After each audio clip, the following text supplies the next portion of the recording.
Hay crímenes que desafían la comprensión humana, actos tan perturbadores que, incluso más de un siglo después, provocan escalofríos a quienes los estudian.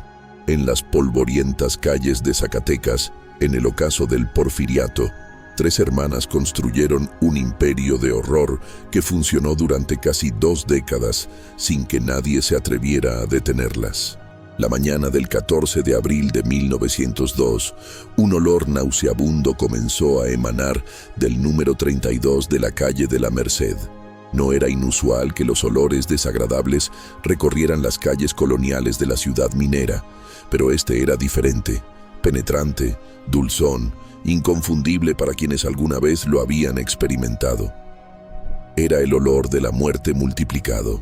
Cuando las autoridades finalmente forzaron la entrada a la casona de las hermanas Moncada, Delfina de 48 años, María de 45 y Carmen de 42, lo que encontraron transformaría para siempre la historia criminal de México.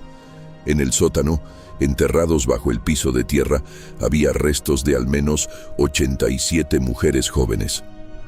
87 vidas terminadas en un laberinto de crueldad que operaba bajo la fachada de un respetable orfanato para señoritas. Pero los cuerpos eran solo el principio. Lo que las hermanas Moncada hacían con las jóvenes antes de matarlas, los años de tortura sistemática, explotación y sadismo puro, revelaría una de las mentes colectivas más perturbadas en la historia del crimen organizado. Esta es la historia que Zacatecas intentó olvidar, pero que nunca pudo borrar de su memoria colectiva. ¿Están listos para descender a este abismo? Entonces acompáñenme. Zacatecas en 1902 era una ciudad de contrastes dramáticos. La plata que fluía de sus minas había construido catedrales barrocas, palacios coloniales y una clase alta que rivalizaba en elegancia con la de la Ciudad de México. Pero esa riqueza existía sobre una base de profunda desigualdad. Miles de mineros vivían en condiciones deplorables, mientras las familias acomodadas paseaban por la Alameda en sus mejores galas dominicales. En esta sociedad estratificada, las hermanas Moncada ocupaban un espacio peculiar. No pertenecían a la aristocracia minera. Su padre había sido un comerciante modesto que quebró antes de morir en 1875. Pero habían logrado mantener cierta respetabilidad a través de los años. Las 3 nunca se casaron. Algo inusual pero no escandaloso en una época donde las solteronas devotas eran toleradas si se dedicaban a obras piadosas. Y precisamente esa era su fachada, obras de caridad. En 1885, las hermanas Moncada abrieron lo que llamaban la Casa de Misericordia para Huérfanas, un establecimiento que supuestamente recogía niñas de la calle, les daba educación cristiana y las preparaba para empleos decentes como costureras, cocineras o sirvientas. La casa estaba en una casona colonial de 3 plantas en la calle de la Merced, con gruesos muros de cantera rosa y ventanas con rejas de hierro. Durante 17 años, el orfanato operó sin levantar sospechas oficiales. La sociedad zacatecana veía a las hermanas Moncada como excéntricas pero bien intencionadas. Nadie imaginaba que detrás de aquellos muros estaba ocurriendo un genocidio sistemático de mujeres jóvenes y vulnerables. Para entender la monstruosidad del caso Moncada, primero debemos conocer a sus protagonistas. Delfina, María y Carmen Moncada y Estrada nacieron en Zacatecas en una familia de clase media en declive. Su padre, don Bernardo Moncada, había sido dueño de una tienda de textiles que enfrentó la ruina cuando una inversión minera fracasó catastróficamente en 1873. La familia cayó de la relativa comodidad a la pobreza vergonzante. Ese tipo de pobreza que es peor porque viene acompañada de la memoria de tiempos mejores. Su madre, doña Soledad Estrada, era una mujer profundamente religiosa que rozaba el fanatismo. Después de la ruina financiera, se volvió cada vez más recluida, pasando horas en oración, flagelándose por los pecados que supuestamente habían causado el castigo divino.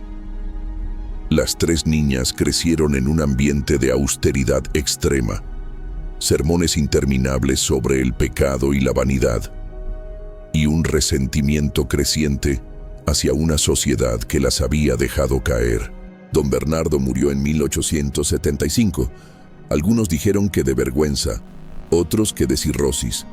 Doña Soledad sobrevivió hasta 1883, pasando sus últimos años prácticamente inmóvil en una silla, dictando instrucciones religiosas a sus hijas sobre la maldad del mundo, especialmente de las mujeres de moral relajada. En su lecho de muerte, según testimonios posteriores de vecinos, doña Soledad habría dicho: «El mundo está lleno de mujeres pecadoras que merecen castigo. Ustedes, hijas mías, permanezcan puras o perezcan». Las tres hermanas nunca se casaron. Delfina, la mayor, había estado comprometida brevemente en su juventud con el hijo de un minero próspero, pero el compromiso se rompió cuando la familia Moncada cayó en desgracia. Ese rechazo pareció marcarla profundamente. Vecinos de la época la describían como una mujer amargada, de expresión dura, que hablaba con desdén de las mujeres que se venden por un anillo. María, la del medio, era físicamente la más imponente. Alta, de complexión fuerte, con manos grandes que, según se descubriría después, usaba con terrible eficacia para someter a sus víctimas. Tenía una voz grave y modales masculinos que causaban comentarios entre los vecinos. Nunca mostró interés romántico en hombres ni mujeres. Su única pasión parecía ser el control absoluto. Carmen, la menor, era la más religiosa de las tres. Asistía a misa diaria, participaba en novenas, era miembro de varias cofradías religiosas. También era, paradójicamente, la más sádica. Testimonios posteriores revelarían que era Carmen quien diseñaba los castigos más elaborados y crueles, justificándolos siempre con retorcidas interpretaciones de textos bíblicos. Después de la muerte de su madre, las tres hermanas quedaron con la casona de la calle de la Merced como única herencia. Era una propiedad grande pero deteriorada, dividida en múltiples habitaciones pequeñas, con un amplio sótano de techo bajo que alguna vez había sido usado para almacenar mercancías de la tienda familiar. Necesitaban ingresos para mantener la propiedad y a ellas mismas. La idea del orfanato surgió alrededor de 1884. Oficialmente era una obra piadosa, pero desde el principio hubo señales de que algo más siniestro estaba en juego.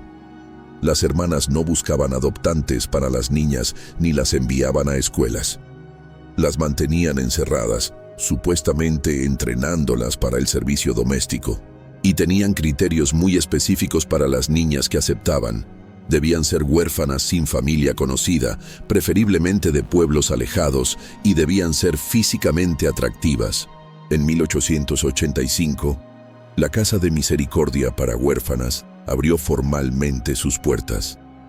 El primer grupo consistió en 5 niñas entre 12 y 14 años, recogidas de la plaza donde mendigaban. Los vecinos vieron a las hermanas Moncada llevarlas adentro con palabras amables y promesas de comida caliente. Las niñas nunca volvieron a ser vistas. El orfanato no era realmente un orfanato, era un frente para múltiples actividades criminales entrelazadas. Primero, las hermanas Moncada usaban a las jóvenes como esclavas domésticas, forzándolas a trabajar 18 horas al día limpiando, cocinando, cosiendo y haciendo todo tipo de labores.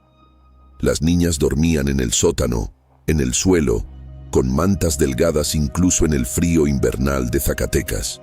Segundo, las hermanas alquilaban a las jóvenes más atractivas a hombres adinerados de la ciudad. No era exactamente un burdel tradicional. Las transacciones se hacían discretamente, los clientes llegaban por la puerta trasera y las hermanas mantenían un barniz de respetabilidad. Pero era prostitución forzada, sin ambigüedad.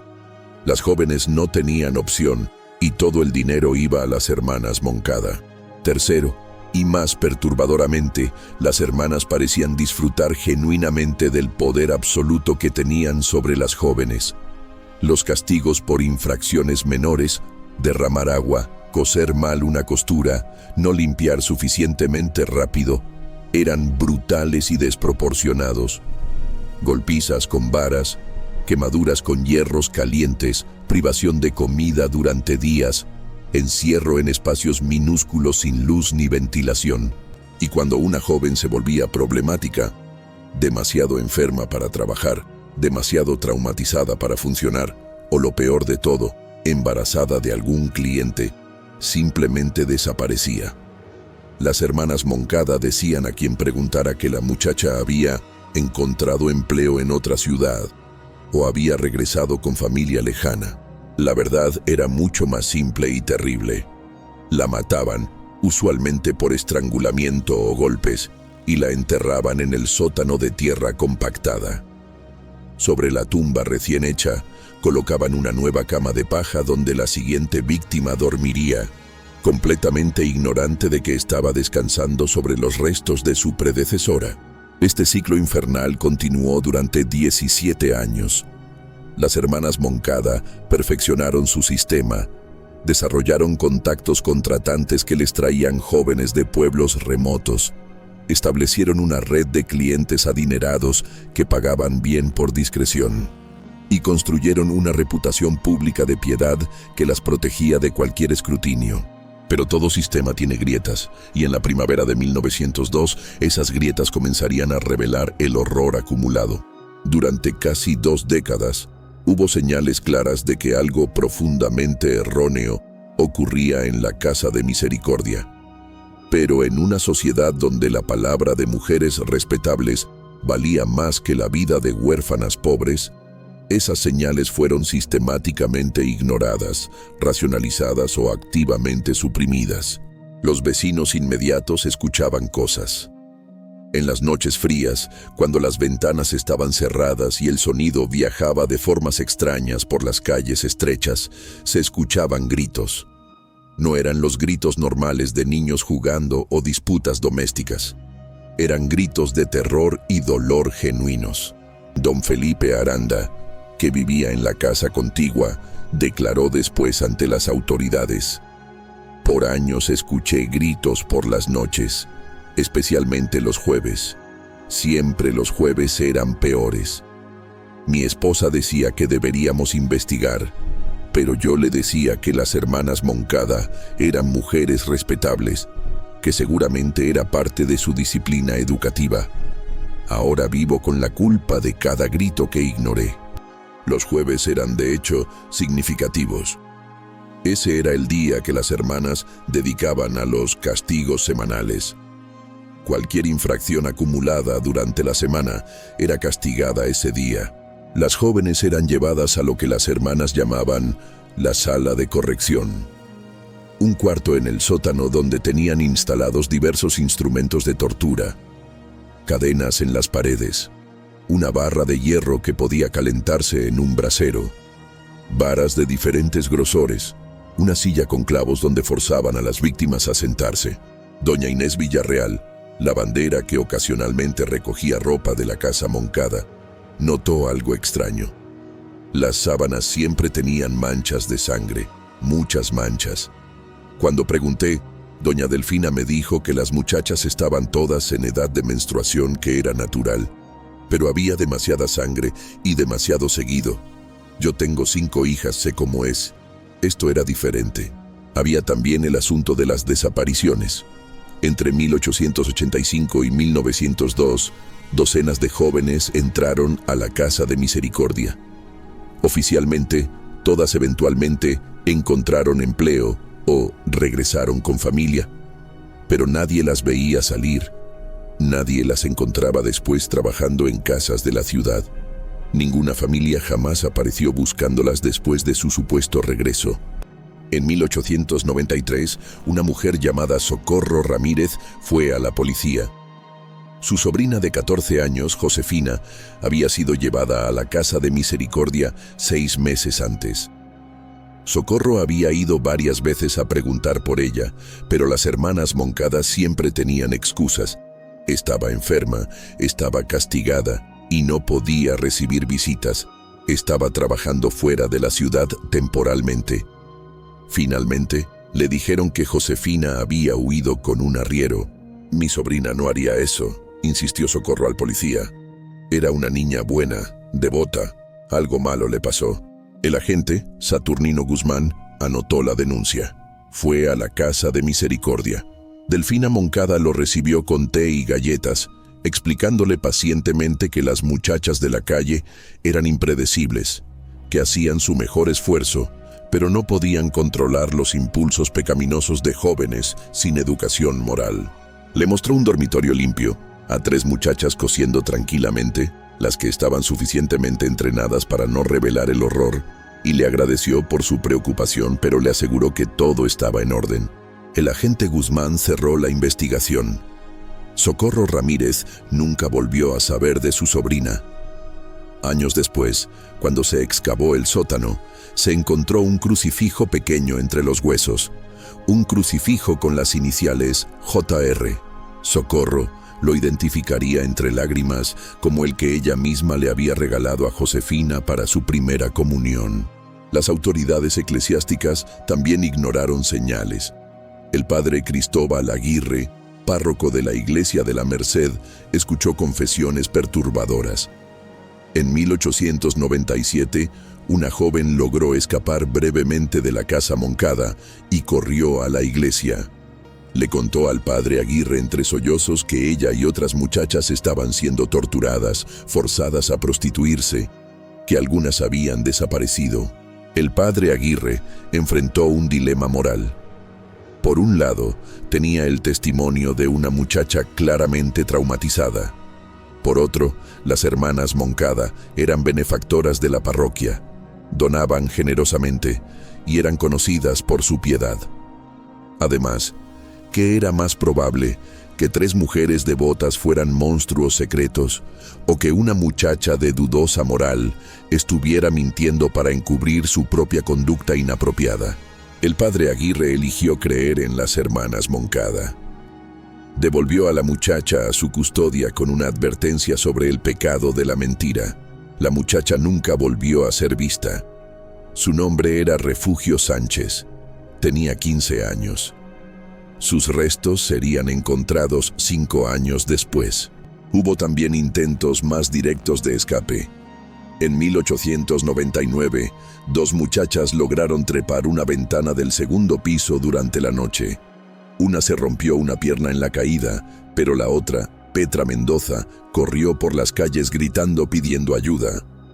Un sereno la detuvo. Estaba descalza, con un camisón rasgado, cubierta de moretones y quemaduras. Le contó su historia atropelladamente. El trabajo forzado, los golpes, los hombres que venían por las noches, las muchachas que desaparecían. El sereno, un hombre llamado Octavio Ruiz, se vio movido por su desesperación. La llevó ante el juez de guardia, el licenciado Eduardo Pérez. Las hermanas Moncada fueron convocadas. Llegaron con su abogado, presentaron documentos mostrando que Petra había sido dejada a su cuidado por su propia madre. Los documentos eran falsos. La madre de Petra había muerto años atrás. Y explicaron que la muchacha sufría de histeria femenina y tendencias a la fantasía. Presentaron un certificado médico de un doctor comprado, atestiguando la inestabilidad mental de Petra. El juez Pérez, influenciado por la aparente respetabilidad de las hermanas, la calidad de su representación legal y sus propios prejuicios sobre muchachas pobres, ordenó que Petra fuera devuelta a su tutela legal. Petra gritó, suplicó, prometió ser buena si no la regresaban. No sirvió de nada. Esa noche, Petra Mendoza fue estrangulada por María Moncada, mientras sus hermanas sostenían a la muchacha. Su cuerpo fue el 23º en ser enterrado en el sótano. El sereno Octavio Ruiz renunció a su puesto 2 días después. No podía soportar lo que había hecho, aunque no conocía toda la verdad todavía. Años después, cuando el caso explotó, se suicidaría, dejando una nota. No pude salvarla. Que Dios me perdone.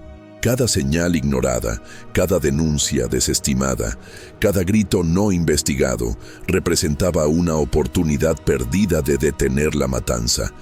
Pero en una sociedad estratificada donde las apariencias importaban más que la verdad, donde la palabra de las mujeres, respetables, tenía peso legal mientras que las vidas de huérfanas no valían nada, el horror continuaba sin interrupción. Josefa Gutiérrez tenía 18 años cuando entró a la Casa de Misericordia en febrero de 1902. A diferencia de la mayoría de las víctimas anteriores, Josefa no era completamente huérfana ni estaba sola en el mundo. Tenía un hermano mayor, Macario, que trabajaba en una mina en las afueras de Zacatecas. Tenía también un prometido, un joven carpintero llamado Tomás Villaseñor, que esperaba juntar suficiente dinero para casarse con ella. Josefa había llegado a la ciudad buscando trabajo después de que su pueblo natal, un pequeño asentamiento cerca de Fresnillo, fuera devastado por una sequía. Un intermediario, uno de los muchos que las hermanas Moncada habían cultivado a lo largo de los años, le había dicho que conocía un lugar respetable donde podría aprender costura fina y tener comida y techo mientras ganaba un salario modesto. Josefa, desesperada por no ser una carga para su hermano y por poder contribuir a su futuro matrimonio, aceptó. Le dio a Macario la dirección de la calle de la Merced y prometió escribir cada semana. Los primeros 15 días, Josefa logró enviar 3 cartas breves a su hermano y una a Tomás. Las cartas eran optimistas pero extrañamente vagas, diciendo que estaba aprendiendo a coser, que las señoras que la empleaban eran estrictas pero justas, que pronto estaría ganando dinero.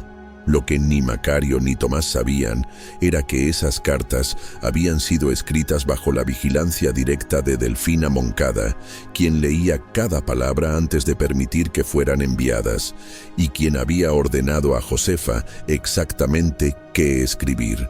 Después de esas primeras semanas de entrenamiento, donde las hermanas evaluaban si una nueva muchacha sería dócil y manipulable o problemática, Josefa fue introducida a la verdadera naturaleza de su situación. Le informaron que en realidad tenía una deuda por la comida, el alojamiento y el entrenamiento recibido.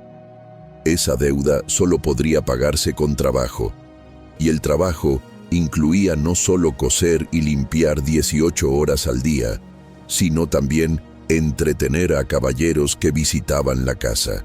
Josefa se negó rotundamente. Era una joven religiosa, prometida, que valoraba su honor por encima de todo. Su negativa fue su sentencia de muerte. El castigo comenzó esa misma noche. María Moncada, la más fuerte de las hermanas, la arrastró al sótano. La golpeó con una vara hasta que la piel de su espalda se abrió en surcos sangrientos. Carmen observaba, citando versículos bíblicos sobre la obediencia y el castigo a los rebeldes. Delfina simplemente fumaba un cigarro, sus ojos fríos evaluando cuánto castigo podría soportar la muchacha antes de quebrarse. Pero Josefa no se quebró. Durante 3 semanas resistió. Cada negativa resultaba en castigos más severos: privación de alimentos, quemaduras con hierros calientes, encierro en un armario tan pequeño que no podía ni sentarse ni estar de pie, solo permanecer en una posición doblada y agonizante durante horas. Las otras muchachas en la casa, había 7 en ese momento, la escuchaban gritar y suplicar y aprendían la lección que las hermanas Moncada querían enseñar. La resistencia solo traía sufrimiento. A finales de marzo, Josefa estaba físicamente destruida. Había perdido tanto peso que sus huesos sobresalían. Infecciones consumían las heridas sin tratar de su espalda. Una fiebre constante la hacía delirar. Ya no podía trabajar. Ya no podía ser explotada. Ya no servía para nada. «Esta se nos malogró», dijo Delfina con disgusto clínico, como quien habla de una herramienta rota. «María, encárgate de ella esta noche». Era el 8 de abril de 1902. María Moncada esperó hasta pasada la medianoche. Bajó al sótano donde Josefa yacía sobre un jergón de paja, semiconsciente por la fiebre. Sin ceremonias, sin rituales elaborados, porque Josefa ya no valía ni siquiera ese esfuerzo. María la estranguló con una cuerda gruesa. Josefa apenas luchó. Estaba demasiado débil. Murió en menos de 3 minutos. Esa misma noche, María y Carmen cavaron una tumba superficial en el sótano, en la sección más alejada, donde el suelo todavía era tierra compactada. Arrojaron el cuerpo de Josefa allí. Lo cubrieron con cal viva para acelerar la descomposición y reducir el olor, y luego lo taparon con tierra. Para la mañana siguiente, habían colocado unas cajas de almacenamiento sobre el sitio. Era el método que habían perfeccionado durante 17 años, pero habían cometido un error fatal. La tumba era demasiado superficial. En su prisa, porque ya había otras 6 muchachas que necesitaban ser controladas y explotadas, no cavaron tan profundo como de costumbre. Y abril en Zacatecas puede ser muy caluroso. La cal viva y el calor iniciaron una descomposición acelerada que produjo gases. El 12 de abril, un olor comenzó a filtrarse desde el sótano hacia las habitaciones superiores. El 13 de abril, el olor había penetrado los muros y comenzaba a notarse en la calle.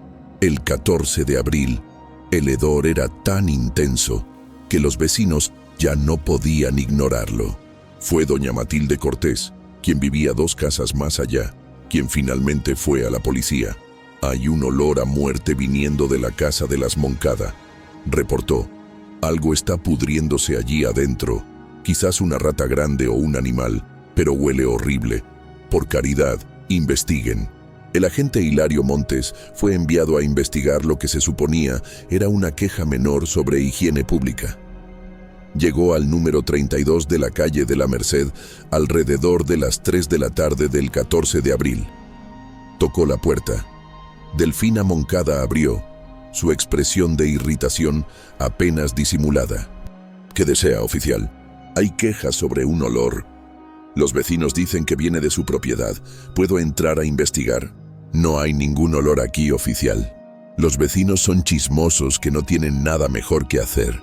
Pero en ese momento, una brisa cambió de dirección, y el olor, ese inconfundible, nauseabundo olor a carne humana en descomposición, golpeó al agente Montes directamente en la cara.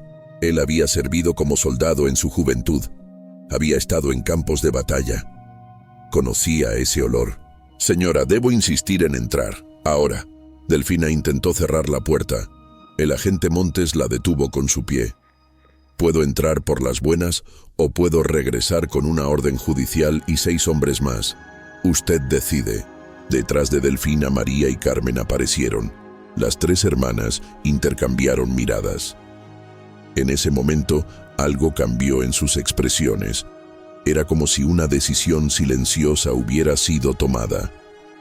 Delfina se hizo a un lado. «Adelante, oficial, pero le advierto que no encontrará nada irregular». El agente Montes entró. El olor dentro de la casa era abrumador. Lo siguió hacia el fondo, hacia una puerta que claramente conducía a un sótano. «¿Qué hay ahí abajo?» «Almacenamiento», respondió Carmen. «Comida vieja, probablemente algo se echó a perder». Montes bajó las escaleras. Incluso con su experiencia, nada lo había preparado para lo que sus ojos comenzaron a registrar en ese sótano. Las manchas en las paredes, los instrumentos de tortura apenas disimulados, y en un rincón donde cajas de madera habían sido apresuradamente colocadas, la tierra recién removida de donde emanaba el hedor. «¿Qué hay enterrado ahí?», preguntó, su mano moviéndose instintivamente hacia su pistola. «Solo basura», dijo Delfina desde la escalera, pero había algo en su voz, una nota de triunfo oscuro, como si quisiera que descubriera la verdad, como si después de 17 años de secreto, parte de ella deseara finalmente ser vista. El agente Montes movió las cajas. Con sus propias manos comenzó a cavar. No tuvo que ir muy profundo. A pocos centímetros bajo la superficie, Sus dedos tocaron algo que claramente no era madera ni piedra.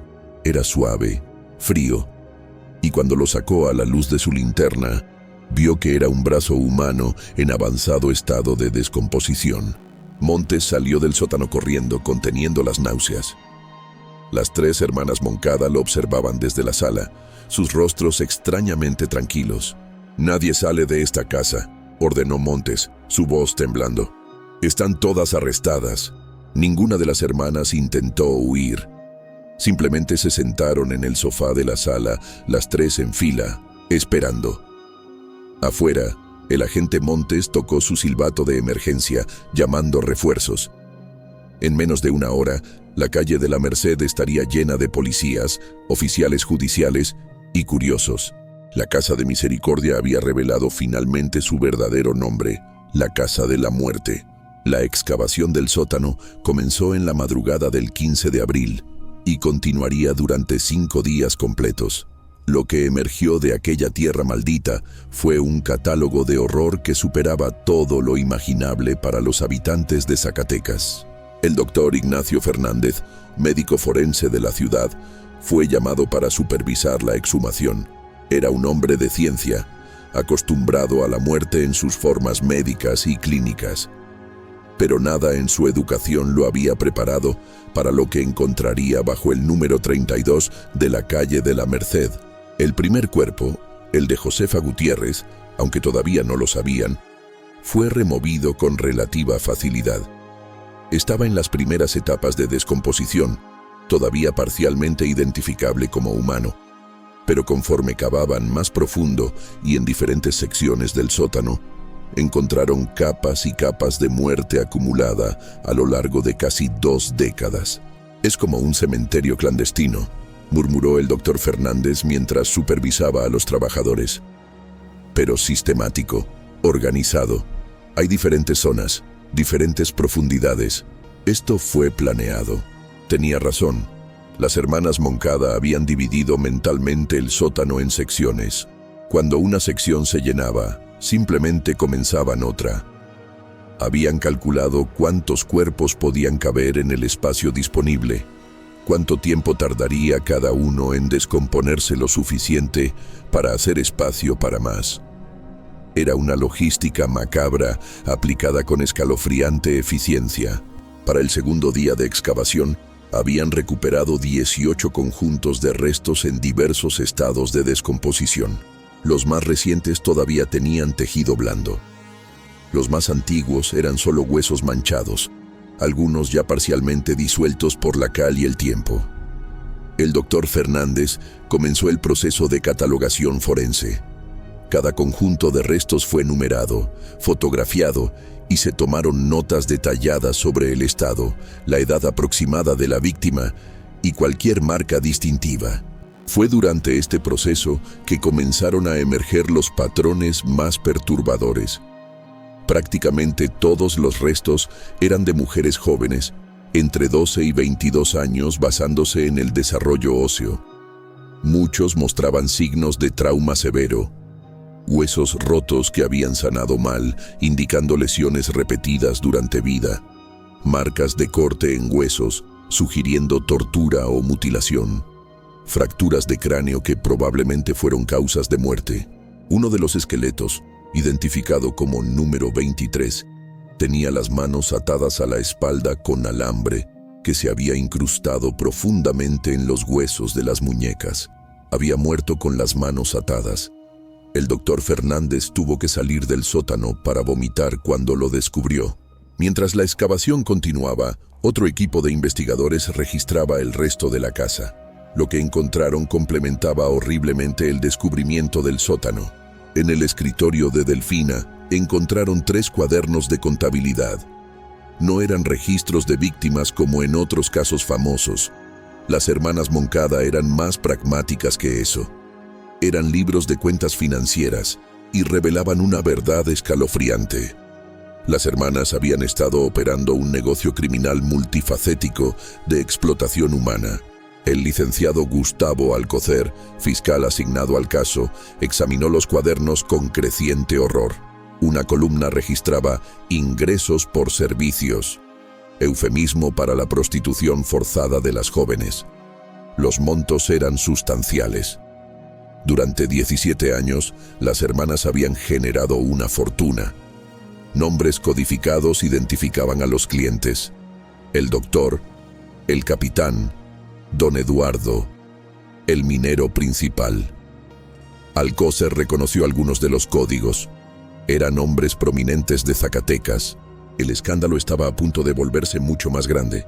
Otra columna registraba gastos operacionales, comida, cantidades mínimas, apenas suficiente para mantener vivas a las jóvenes.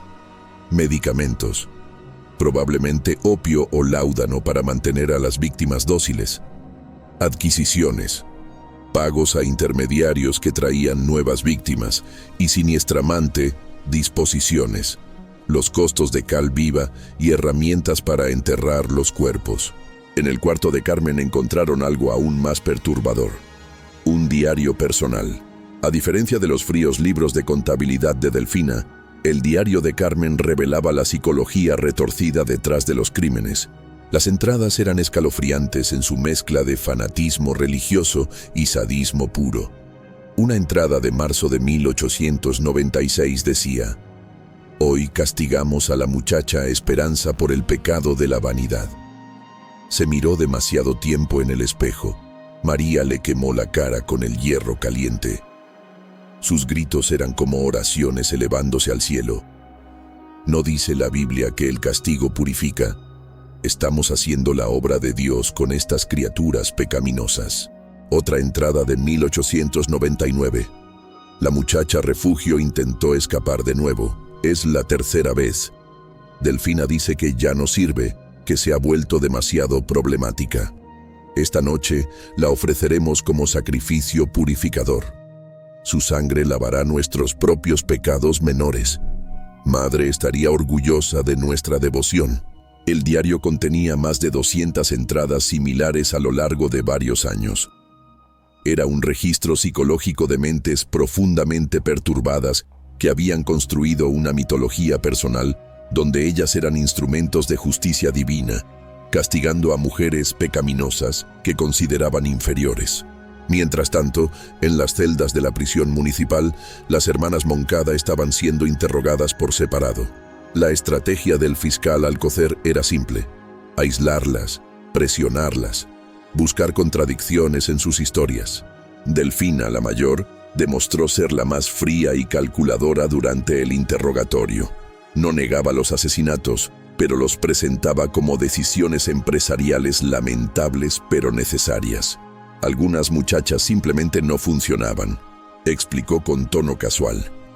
Se enfermaban demasiado, o se volvían rebeldes, o quedaban embarazadas.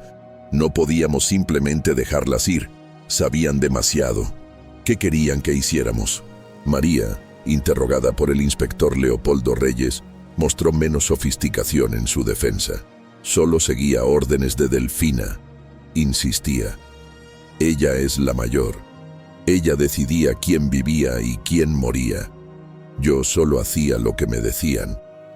Pero cuando el inspector le mostró evidencia de que ella personalmente había estrangulado a al menos 12 víctimas, María se encogió de hombros. Morían de todas formas. Yo solo lo hacía rápido. Carmen fue la más perturbadora de interrogar. Hablaba en términos puramente religiosos, citando escrituras, afirmando que habían estado cumpliendo una misión divina.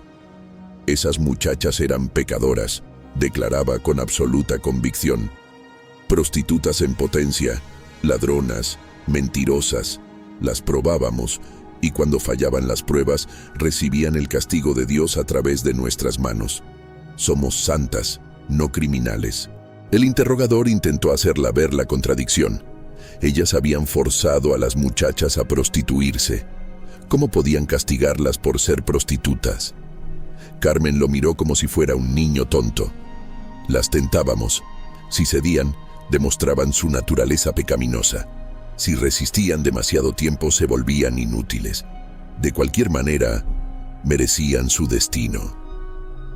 Para el quinto día, la excavación había revelado restos de 87 individuos. 87 mujeres jóvenes que habían entrado a la Casa de Misericordia buscando ayuda, trabajo, un futuro mejor, y habían encontrado solo tortura y muerte. El pueblo de Zacatecas estaba en shock colectivo. La calle de la Merced se había convertido en un punto de peregrinación macabra. Miles venían a ver la casa del horror, algunos con morbo, muchos buscando señales de familiares desaparecidos. El gobernador declaró 3 días de luto oficial, y en la prisión, las hermanas Moncada esperaban su juicio, aparentemente inconscientes o indiferentes al hecho de que habían cometido uno de los crímenes más atroces en la historia de México. El juicio de las hermanas Moncada comenzó el 2 de junio de 1902 en el Palacio de Justicia de Zacatecas. Era el evento más significativo en la historia judicial del Estado. Reporteros de todo el país llegaron para cubrir lo que los periódicos ya llamaban el caso del siglo. El periódico El Imparcial de Ciudad de México envió a su mejor cronista judicial. Incluso corresponsales de periódicos estadounidenses cruzaron la frontera para documentar el juicio de las monstruas de Zacatecas, como ya las apodaba la prensa sensacionalista. La sala del tribunal estaba llena hasta el tope cada día. El juez presidente, licenciado Román Gallegos, tuvo que ordenar medidas extraordinarias de seguridad, no solo para proteger a las acusadas de una multitud que claramente deseaba lincharlas, sino también para controlar el acceso a una sala donde cada asiento era codiciado. El fiscal, licenciado Gustavo Alcocer, construyó su caso metódicamente. La evidencia física era abrumadora. 87 conjuntos de restos humanos, los instrumentos de tortura del sótano, los libros de contabilidad, el diario de Carmen. Pero Alcocer sabía que necesitaba más que evidencia física. Necesitaba humanizar a las víctimas, darles rostro y voz a esos huesos enterrados. El primer testimonio devastador fue el de Macario Gutiérrez, hermano de Josefa. Era un hombre joven, de apenas 23 años, con las manos encallecidas de quien trabaja en las minas. Cuando tomó el estrado, su voz temblaba, pero era firme. Mi hermana Josefa era buena, comenzó. Nunca le hizo daño a nadie. Vino a esta ciudad buscando trabajo honrado para poder casarse con su prometido. Le dieron esperanza a estas mujeres y la mataron como a un animal. Macario identificó el cuerpo número 1, el más reciente, el que todavía era reconocible, como su hermana. También identificó un pequeño medallón de plata encontrado con los restos. Se lo regalé para su quinceañero, dijo sollozando. Tenía grabadas nuestras iniciales, era lo único de valor que tenía. El abogado defensor, licenciado Porfirio Mendoza, quien había aceptado el caso no por simpatía hacia las acusadas, sino por el principio de que todos merecen representación legal, intentó sugerir que quizá Josefa había muerto de enfermedad, no de asesinato. El doctor Fernández, el forense, destruyó esa teoría presentando evidencia forense de estrangulamiento. El hueso hioides fracturado, marcas de ligadura en el cuello. Tomás Villaseñor, el prometido de Josefa, también testificó. Era un hombre destrozado, envejecido prematuramente por el dolor. Íbamos a casarnos en septiembre, dijo con voz hueca. Ya había comenzado a construir nuestra casa, ahora está vacía, como mi vida. Pero quizá el testimonio más impactante vino de las sobrevivientes, de las 7 muchachas que estaban en la Casa de Misericordia cuando el agente Montes hizo su descubrimiento. 5 estaban suficientemente recuperadas física y mentalmente para testificar. Sus historias pintaron un retrato del infierno cotidiano. Lucía Ramírez, de 16 años, había estado en la casa durante 8 meses. Subió al estrado con cicatrices visibles en sus brazos y rostro. Con voz apagada, apenas audible, describió la rutina diaria. Levantarse antes del alba, trabajar hasta pasada la medianoche cosiendo, limpiando, cocinando. La comida era escasa, una tortilla y frijoles 2 veces al día si tenían suerte. Dormían en el suelo del sótano, a veces literalmente sobre las tumbas de sus predecesoras sin saberlo. Nos golpeaban por cualquier cosa, testificó Lucía. Si cosías mal una puntada, si derramabas agua, si hablabas sin permiso, doña María era la peor. Le gustaba golpear. A veces golpeaba sin razón, solo porque estaba de mal humor. El fiscal Alcócer preguntó sobre los caballeros visitantes. Lucía bajó la mirada, avergonzada. Nos obligaban a estar con hombres mayores, bien vestidos, que pagaban a las señoras. Si te negabas, el castigo era terrible. Vi a una muchacha, se llamaba Petra, negarse. La llevaron al sótano. Nunca la volvimos a ver. Otro testimonio crucial vino de Soledad Núñez, de 17 años, quien había estado en la casa casi un año. Soledad había sido una de las favoritas de las hermanas, lo suficientemente sumisa y traumatizada para obedecer sin cuestionar. Como resultado, había sido testigo de cosas que otras muchachas nunca vieron. Vi cuando mataron a una muchacha, testificó Soledad, sus manos temblando violentamente. Se llamaba Ana. Había quedado embarazada de uno de los visitantes. Doña Delfina dijo que un bebé causaría problemas, que atraería atención. Una noche, doña María la llevó al sótano. Escuchamos gritos, luego silencio. A la mañana siguiente, Ana ya no estaba. Doña Carmen nos dijo que había sido enviada a un convento. Pero yo había visto a doña María y doña Carmen cavando en el sótano esa madrugada. El abogado defensor intentó desacreditar a las sobrevivientes, sugiriendo que estaban exagerando o incluso mintiendo para vengarse de patronas estrictas, pero no criminales. Fue un error táctico devastador. El juez Gallegos lo reprendió severamente y la audiencia en la sala, muchos de ellos familiares de víctimas, comenzó a murmurar amenazadoramente. Pero el testimonio que verdaderamente selló el destino de las hermanas Moncada vino de una fuente inesperada. El padre Cristóbal Aguirre, el párroco que años atrás había devuelto a Refugio Sánchez a sus verdugos. El padre Aguirre había envejecido notablemente desde entonces. Subió al estrado como un hombre roto por la culpa. Con voz temblando, confesó su fracaso moral. Una muchacha vino a mí en 1897, dijo. Me dijo que ella y otras estaban siendo torturadas, esclavizadas, asesinadas. Y yo no le creí, no quise creerle. Las hermanas Moncada eran respetables, donaban a la iglesia. Me pareció más fácil creer que una muchacha pobre mentía que aceptar que mujeres de aparente piedad eran monstruos. Lágrimas corrían por su rostro. La devolví a esa casa. La envié de regreso a su muerte. Y he vivido con esa culpa cada día desde entonces. Cuando escuché del descubrimiento, supe que la muchacha que me suplicó estaba entre esos 87 cuerpos. Su sangre está en mis manos tanto como en las de ellas. Fue un momento de silencio absoluto en la sala.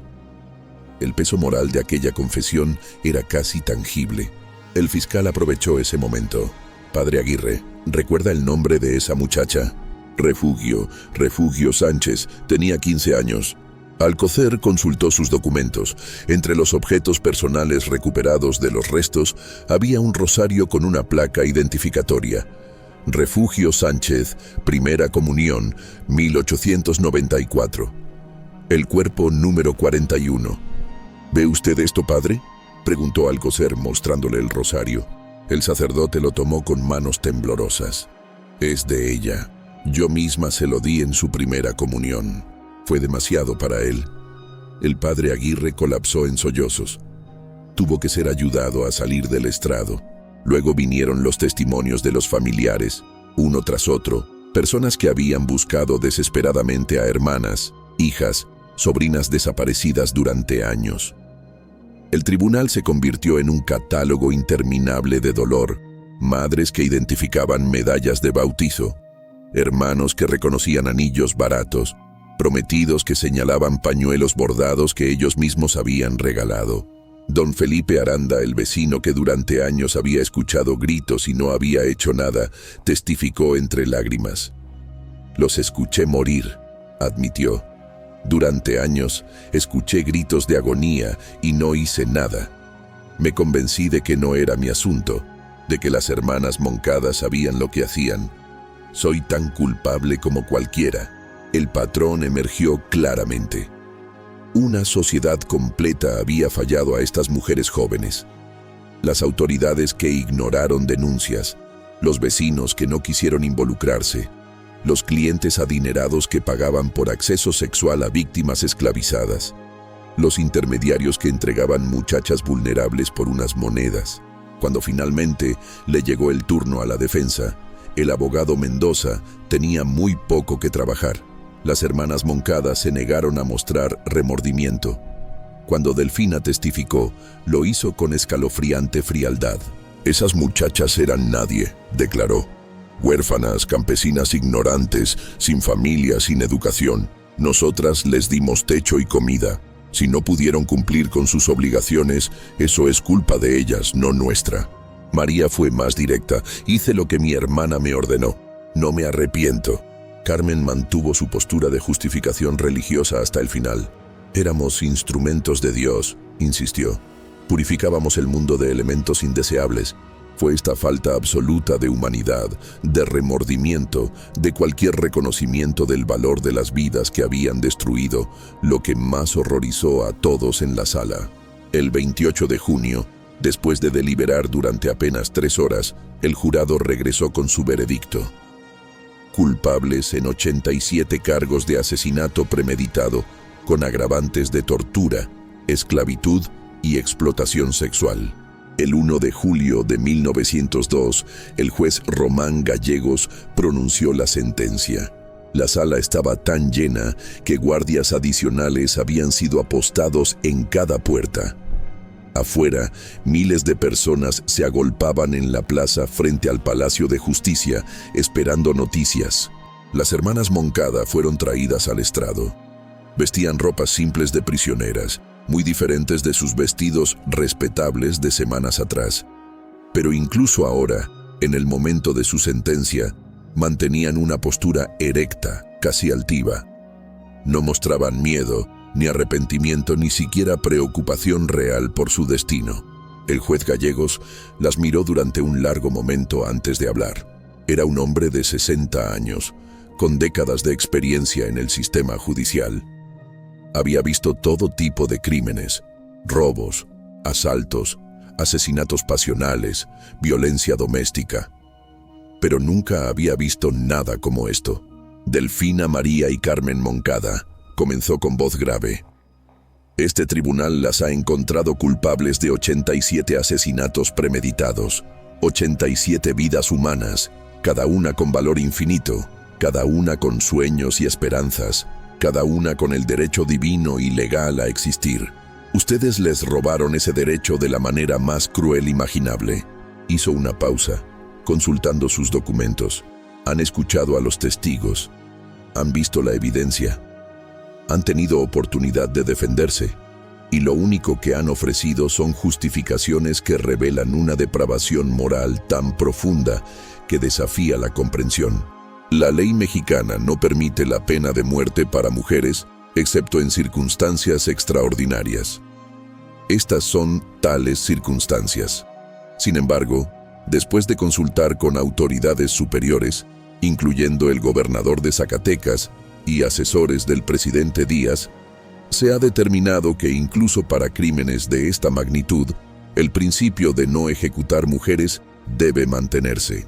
No porque lo merezcan, sino porque nosotros, como sociedad, debemos mantener nuestros principios incluso frente al peor mal. Un murmullo de descontento recorrió la sala. Muchos habían esperado, incluso deseado, la ejecución de las hermanas. Por lo tanto, continuó Gallegos, las sentencio a cada una de ustedes a cadena perpetua en condiciones de máximo aislamiento. Pasarán el resto de sus vidas naturales en celdas separadas, sin contacto entre ustedes ni con otros prisioneros. No tendrán derecho a visitas, a correspondencia, a ningún tipo de consuelo humano. Morirán en prisión, solas, como murieron sus víctimas. Que Dios tenga misericordia de sus almas, porque esta corte no la tiene. Golpeó el mazo. Caso cerrado. Las hermanas Moncada no reaccionaron visiblemente. Delfina simplemente asintió, como si la sentencia fuera un veredicto de negocios desfavorable pero no inesperado. María se encogió de hombros. Carmen murmuró algo sobre persecución de santos, que nadie más que sus guardias alcanzó a escuchar. Pero afuera del Palacio de Justicia, la multitud reaccionó con furia. El grito comenzó en algún lugar cerca de la entrada. «No es suficiente, deben morir, justicia para las 87». Miles de voces lo repitieron. La multitud comenzó a presionar contra las líneas policiales. El gobernador, temiendo un disturbio o un intento de linchamiento, había preparado medidas especiales. Las hermanas Moncada no serían transportadas a prisión por las calles, serían movidas por túneles subterráneos que conectaban el Palacio de Justicia con edificios gubernamentales, y de ahí en carruajes cerrados hacia la penitenciaría de Guadalupe en las afueras de la ciudad. El plan funcionó. Para cuando la multitud descubrió que las prisioneras ya no estaban en el edificio, ya era tarde para interceptarlas. La penitenciaría de Guadalupe era una estructura colonial convertida en prisión de máxima seguridad. El director, coronel Abundio Martínez, había recibido instrucciones específicas sobre el tratamiento de las hermanas Moncada. Cada una fue colocada en una celda individual en torres diferentes de la prisión, asegurando que no pudieran verse ni comunicarse entre ellas. Las celdas eran austeras, 4 metros por 3, con una pequeña ventana alta, una cama de metal atornillada al suelo, una letrina, nada más. No habría libros, no habría materiales de escritura, no habría nada que pudiera proporcionar consuelo o escape mental. Durante los primeros días, las 3 hermanas mantuvieron su compostura. Los guardias reportaron que Delfina pasaba horas simplemente sentada mirando la pared. María hacía ejercicios físicos repetitivos. Carmen recitaba oraciones en voz baja constantemente. Pero el aislamiento total es una forma de tortura psicológica devastadora. Los humanos son criaturas sociales. Incluso monstruos como las hermanas Moncada necesitaban algún tipo de conexión, y no la tenían. Después de 2 semanas, Carmen comenzó a mostrar signos de deterioro mental. Sus oraciones se volvieron más frenéticas, más altas. Comenzó a tener conversaciones con voces que solo ella escuchaba. El médico de la prisión, Dr. Samuel Ortega, diagnosticó el comienzo de psicosis inducida por aislamiento. Su recomendación fue ignorada.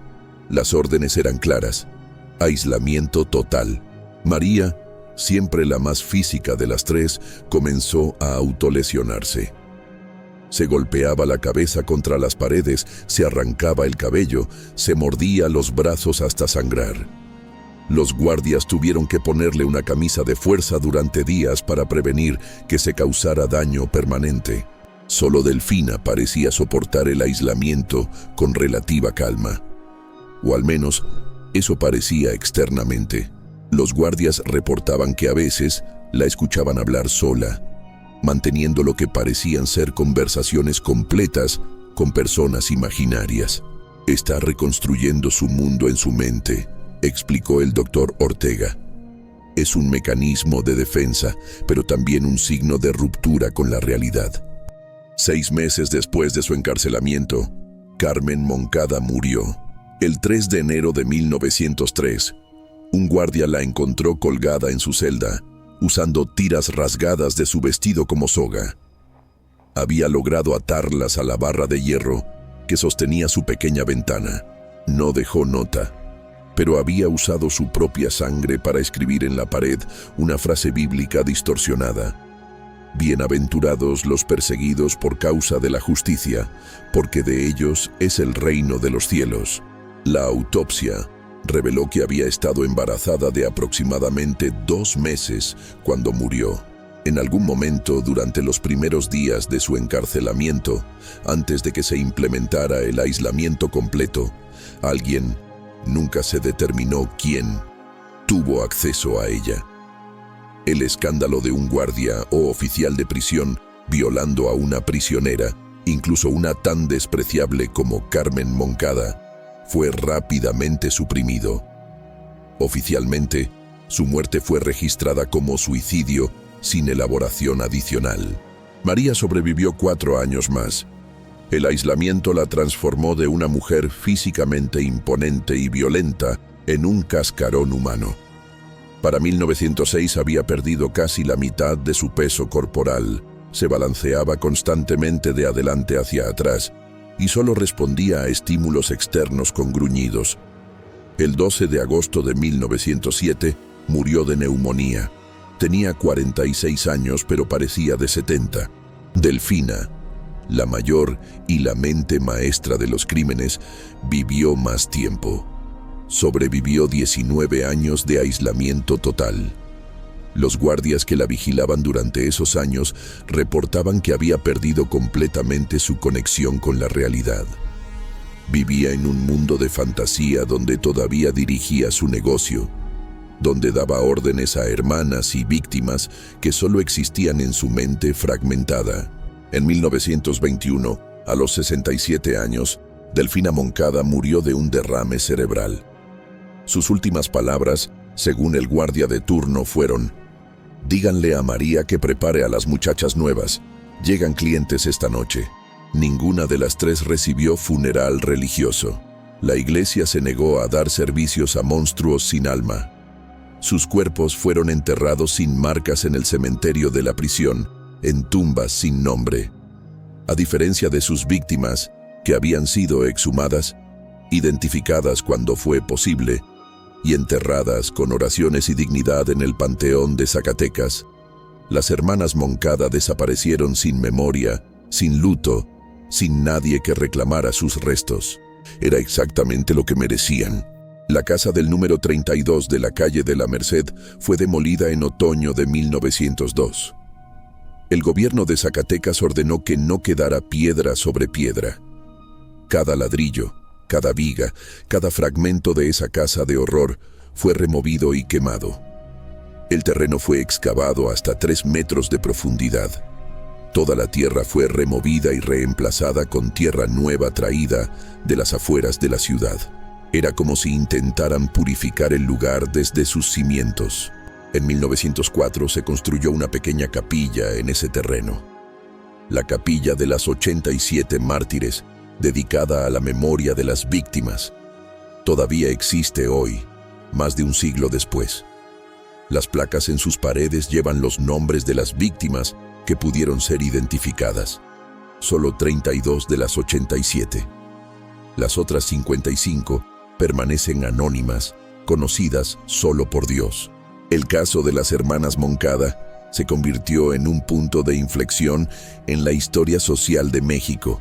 Expuso las profundas fallas en un sistema donde la clase y las apariencias importaban más que la verdad, donde las vidas de los pobres y vulnerables eran consideradas desechables, donde autoridades ignoraban señales claras de abuso porque investigar resultaba inconveniente.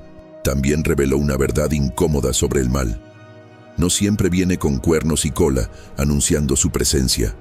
A veces llega vestido de respetabilidad, citando escrituras, haciendo obras aparentemente piadosas. A veces el monstruo es la mujer devota en el banco de la iglesia, el vecino que saluda cortésmente cada mañana. La familia que parece modelo de virtud. Rosa Méndez, una de las sobrevivientes, vivió hasta 1968. Dedicó su vida a ayudar a mujeres jóvenes vulnerables, estableciendo refugios y programas de apoyo en Zacatecas. En una entrevista en 1965, a sus 81 años, le preguntaron si había perdonado a las hermanas Moncada. «No puedo perdonar lo que no se arrepintió», respondió. «Pero he elegido no dejar que su maldad envenene el resto de mi vida. Sobreviví cuando 87 no lo hicieron. Debo vivir no solo por mí, sino por todas ellas». La Capilla de las 87 Mártires todavía recibe visitantes cada día. La gente viene a encender velas, a rezar, a recordar. Los ancianos de Zacatecas cuentan la historia a sus nietos no para asustarlos, sino para enseñarles. Estén atentos a las señales, cuestionen las apariencias, defiendan a los vulnerables incluso cuando sea incómodo. Porque el verdadero horror del caso Moncada no fue solo la crueldad de 3 mujeres perturbadas. Fue la complicidad pasiva de una sociedad entera que eligió no ver, no escuchar, no actuar. Una lección que sigue siendo relevante hoy, más de 100 años después. En las palabras grabadas en la entrada de la capilla: nunca más, nunca olvidaremos, nunca dejaremos de vigilar. Fin. Nota histórica. Esta historia está inspirada en casos reales de crímenes seriales históricos en México, pero los nombres específicos, ubicación exacta, fechas y detalles han sido modificados y dramatizados para propósitos narrativos.